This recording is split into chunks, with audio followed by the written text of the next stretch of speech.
Everyone, आप देख रहे हैं आपका अपना चैनल लवली टीचर और मैं हूं आपकी दोस्त पवनीत कौर और स्वागत है आपका class 7 science chapter number 2 nutrition in animals के पार्ट 5 में। आज हम पढ़ेंगे स्मॉल इंटेस्टाइन के बारे में। तो चलो आज की इस वीडियो को बिना किसी देरी के शुरू करते हैं। तो सबसे पहले हम ये जानते हैं स्मॉल इंटेस्टाइन क्या होता है। तो ये एक बहुत ही हाईली कॉइल्ड होता है। जो स्मॉल इंटेस्टाइन है वो बहुत ही हाईली कॉइल्ड होता है, यानी कि इधर से उधर, और ये 7.5 मीटर लॉन्ग होता है। 7.5 मीटर लॉन्ग होता है। आपको पता है 1 मीटर करीब इतना लंबा होता है, तो 7.5 मीटर लॉन्ग कितना लंबा होता होगा। तो ये बहुत ज़्यादा कॉइल्ड तरीके से होता है हमारे अंदर। तो ये होता है स्मॉल इंटेस्टाइन, और ये जो है वैसे तो खुद भी इंटेस्टाइनल जूस बनाता है, लेकिन ये लिवर और पैंक्रियास की सीक्रेशंस यानी कि वो जो जूसेस बनाते हैं वो भी ये डाइजेशन में यूज करता है। तो अब हम जानते हैं कि ये लिवर और पैंक्रियास क्या होता है।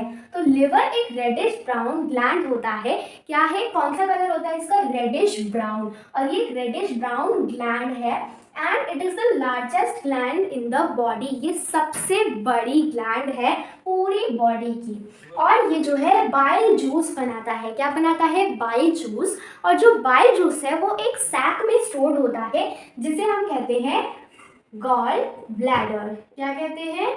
Gall bladder. ये गॉल ब्लैडर के अंदर जो है स्टोर होता है, और जब भी स्मॉल इंटेस्टाइन की ज़रूरत होती है वो गॉल ब्लैडर से ट्रांसपोर्ट हो जाता है।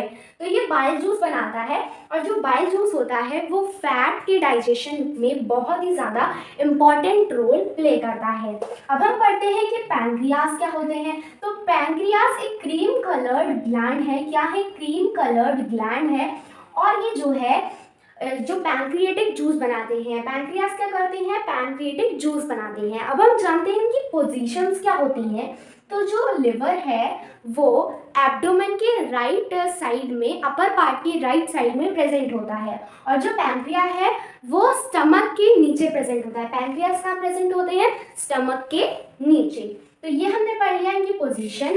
तो जो पैंक्रियास है वो पैंक्रियाटिक जूस बनाते हैं, और जो लिवर है वो बाइल जूस बनाते हैं, और वो largest gland in the body है। लिवर लार्जेस्ट ग्लैंड है बॉडी की।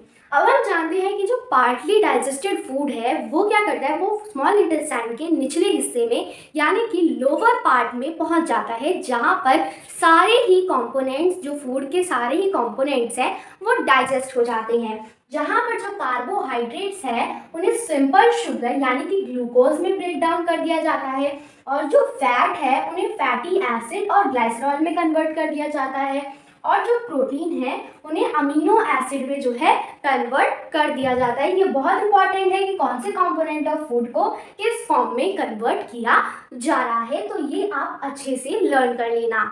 हम पढ़ेंगे एब्जॉर्प्शन इन स्मॉल इंटेस्टाइन के बारे में। तो यहाँ पर मैंने लिखा है the digested food can now pass into the blood vessels in the wall of intestine. This process is called absorption. अब जो हमारा डाइजेस्टेड फूड है वो क्या कर सकता है, वो अब ब्लड वेसल्स में पास कर सकता है, मीन्स उनके अंदर से जा सकता है इंटेस्टाइन की वॉल में से, और इस प्रोसेस को हम कहते हैं एब्जॉर्प्शन। ये बहुत इंपॉर्टेंट डेफिनेशन है, आपको अच्छे से लर्न होनी चाहिए। तो अब जो है जो स्मॉल इंटेस्टाइन की जो इनर वॉल है उसमें फिंगर जैसी हजारों यानी कि थाउजेंड्स आउट ग्रोथ होती है। क्या होती है? फिंगर लाइक आउट ग्रोथ, जिन्हें हम कहते हैं विली। क्या कहते हैं? विली। अब इसका काम क्या होता है इंटेस्टाइन की वॉल के अंदर? इसका क्या काम है वहाँ पर? तो ये क्या करता है, ये फूड के एब्जॉर्प्शन के लिए जो सरफेस एरिया है उसको इंक्रीज कर देता है, और इसका सिंगुलर क्या है? विलस। वैसे हम कहेंगे विली, लेकिन अगर हमें एक विली की बात करनी है तो वो होगा विलस। क्या होगा? विलस। अब ये हमने पढ़ लिया। अब जो हर एक विलस है उसके सरफेस एरिया के बहुत पास स्मॉल और थिन ब्लड वेसल्स का नेटवर्क होता है।